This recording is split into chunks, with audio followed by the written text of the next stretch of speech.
Hi, folks. Welcome to The Way I See It, my podcast on all things money, the economy, and of course, finance. So, I'm just a bit, I want to talk about, should we say, the oil theft.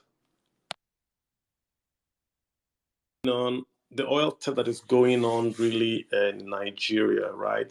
And a few things come to my mind that just don't make any sense. So, I said, let me just record this, get my thoughts on the air. So first of all, you have to understand how Nigeria operates, right? There was a time when a governor was going into office, and on his asset declaration form, he put about 1 trillion. That those were the assets that he owned, right? I don't think the governor owned 1 trillion naira, but what he was doing was front loading. That was a joke back then. He was front loading what he was going to steal. So by saying I own 1 trillion naira now, he was probably protecting himself in 8 years to say, hey, I declared 1 trillion 8 years ago, so I definitely have 1 trillion. This seems to be to me like what's going on really with the oil theft and all that in Nigeria. Again, like I said, the numbers don't make any sense. Let's just sort of like walk this, methodologically and see if we can get some sense of what's going on.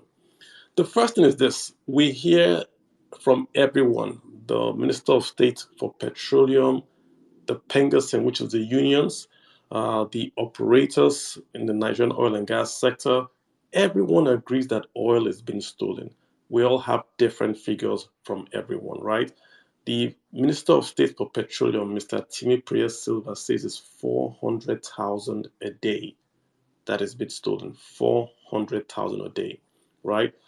Penderson says almost 90% of the onshore crude oil pumped in Nigeria is stolen, right? The minister, NNPC CEO, says about 700,000 is shut in, i.e., we can't pump up to 700,000 because it's shut in. No one wants to pump and it gets stolen.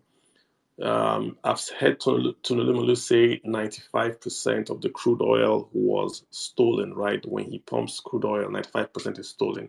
So you get the sense that there's something going on in Nigeria. Oil is being stolen. But when you look at the numbers, that's when it starts to break down, right? Let me give you guys some numbers. Nigeria's got 4 refineries. The total output or the total capacity of the 4 refineries is 423,000. Let's call it 425, just a round figure.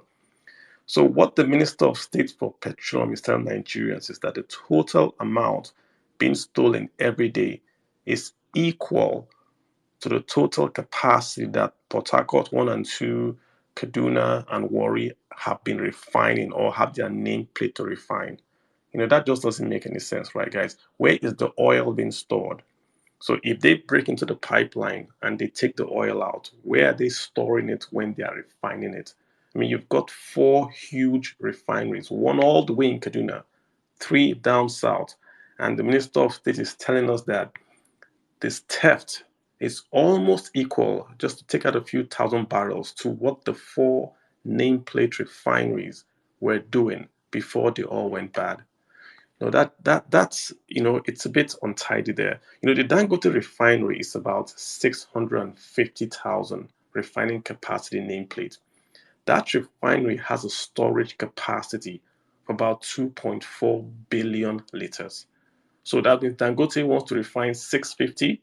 He has about 2.4 billion liter storage capacity. But somehow, the guys that steal crude oil in the Delta are able to steal daily 400,000. Where are they storing it? It's not possible. We have one crude line.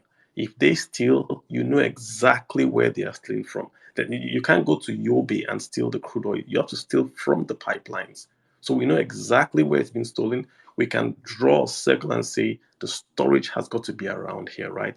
So that's the first thing that just didn't sit right with all this stealing. That what is being stolen is crude oil, not PMS. Cars don't drive crude oil, cars drive PMS. Unless we're saying that the guys that break into the pipes have created refining capacity equal to what existed in Nigeria before the refineries went down. So I don't buy it. I think what's going on is a bit easy, to explain. And someone told me this. Someone said, Carlo, what's going on is very, very simple. That the ships come in, the very, very large crude oil carriers, those vessels, those big, huge 3 football field ships, they come in and they are able to lift oil at the official port of export. But when they come in, they have a paper that says lift 1 million. And on that paper and on the official ports, they lift 1.5 and it's recorded as 1 million. So they overlift officially at that port. And the security guys see it, everyone sees it because whatever you lift is recorded. Everyone sees, but everyone turns a blind eye. The ship sails out of Nigeria and then it's transloaded. That's the oil theft going on. It's not being done by the guys in the creeks. It's being done right in broad daylight. Officially, the ships come in, they are overloaded, they go out of Nigeria, they transload, and it's sold. That's the only way this makes sense. Think about it, guys. This is the only way this makes sense. You can't steal 400,000 barrels, refine it. It's not possible. So then what do the guys do? They then appoint Tom Polo to guard the pipelines. That's the smoke screen. Because when you put Tom Polo out there to guard the pipelines, everybody thinks, oh, he's going to protect the pipelines from the thieves. These are the thieves that are stealing the crude oil in Nigeria. That's a smokescreen. There is literally no way a ship can sail into Nigeria and steal crude oil. And the guys are stealing crude oil, which means they have to store that crude oil, then bunker it to the larger vessel to sail outside Nigeria. It's virtually impossible to do this. I mean, we had this Navy telling us that a frigate is a fast Navy ship. This frigate was donated by the US Navy. So a frigate that was used by the US Navy could not catch an oil-laden oil vessel. That's what the Nigerian Navy is telling us. That's not true. So that's to tell you that, listen, what is going on looks like a planned, grand grand crude oil theft. That's what's going on. Some folks have sat down and said, listen, we're going to take this oil, 400,000 barrels or so a day, or whatever the number is, and we're just going to sell it, and we're going to just keep the money. And we're going to do it in a very, very neat way. The ships will come in, we'll overload them, they go out, and they transload. Then to cover up, we then have all these stories of their pipeline breakages. We're going to appoint Tom Polo and all that. It's a ruse, and it's insulting to Nigerians to tell us that. Again, think about what they're telling us, that what is being stolen is the same amount that Nigeria was refining when all the refineries were working. It's not possible. If that was happening, like again, just where is it being stored? So we have to then ask ourselves, how high up does this conspiracy go? The president is the minister of petroleum. Is he aware that 400,000 barrels is being stolen? The figure quoted by the minister of state, is he aware? The NNPC Limited CEO says oil is shorting. He says there are almost 200 break-ins on a 20-kilometer pipeline or something like that.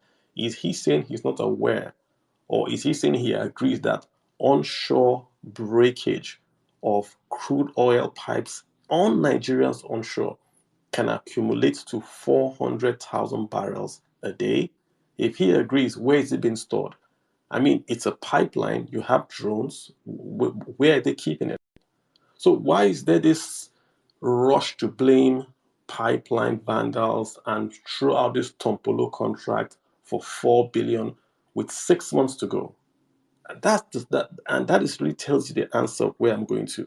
This is just some guys that are going to leave office pretty soon, that are taking their last dividends, in quote, from the Nigerian nation. That's the only conclusion you can come to. And the facts are just apparent and visible to anyone. You can't steal 400,000 barrels from a pipe in Nigeria. It's not possible. So what they are doing, just like the governor that went and said, I declare I have 1 trillion before he stole, is to say oil theft is 400,000. That's what's been stolen.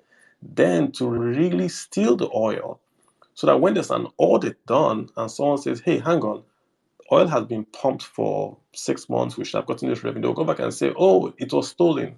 You remember we said oil was being stolen? Yeah, this is what we talked about. It was being stolen. So it's not adding up, guys. And I think it's gone past politics now. I mean, we all know what the subsidy is, the PMS. That's the money for politics. Let's call it spade a spade. This one with crude oil is gone past politics. And I don't think we can just wave it away as some Twitter story. The federal government's figures is 400,000 a day. The Navy is countering that figure. They are saying you can't steal 400,000 a day, which is the point I'm making exactly. So is the Navy saying that the federal government is wrong? Is the NNPC saying that they agree with 400,000 being stolen a day? The total nameplate for Nigerian refineries is 435. So is that what we're saying, that we're stealing the total refined capacity of Nigeria a day, when we know that Dangote with 650,000 needs 2.4 billion liters? So where are they keeping the crude oil? Cars don't run on crude oil. So guys, I just want to just get this out there. I want to record my thoughts a bit, just so I can push this out on YouTube and on the podcast. No, we might not take questions, guys. We might do this some other time, but it is what it is. I don't think we should look at this from the political lens. When I post it on Twitter, I see lots of books coming, and they're coming to defend the administration. They're coming to say, oh, no, guys. Every time crude oil is stolen, you pay. Because revenues fall, then the government has to go and borrow. Every time the government borrows, that's a tax on you. You are paying that tax. When the government borrows, it's the same effect as a tax hike. And this is a stolen dollars. It's not even naira. So So look at what doesn't make sense. We are borrowing dollars when we can simply stop oil theft and not borrow dollars. The deficit for 2023 is going to be a trillion a month. 1 trillion a month, based off crude oil sales and non-crude oil sales. You would think that the entire armed forces would be deployed to guard this pipeline that is going to generate the bulk of Nigeria's forex. But nobody's interested. That's the point. No one is interested. Has anyone been fired for this?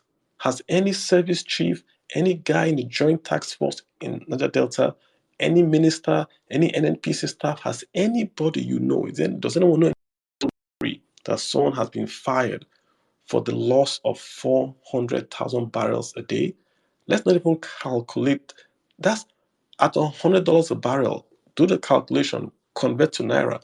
How much is ASU asking for? This is what is being lost a day. I don't think so, guys. This is just a big conspiracy, and they are setting these guys up, the militants, to take the fall. This is a big conspiracy. We have to demand for action. There has to be the president cannot just sit down and say he's not aware. This is more than the politics. This is Nigeria, and I think if we don't stop this, I don't know, guys. All right, guys, I'm going to just end this now. Like I said, no questions. I'm just recording this. It's going to be on the podcast. It's going to be on YouTube, this recording.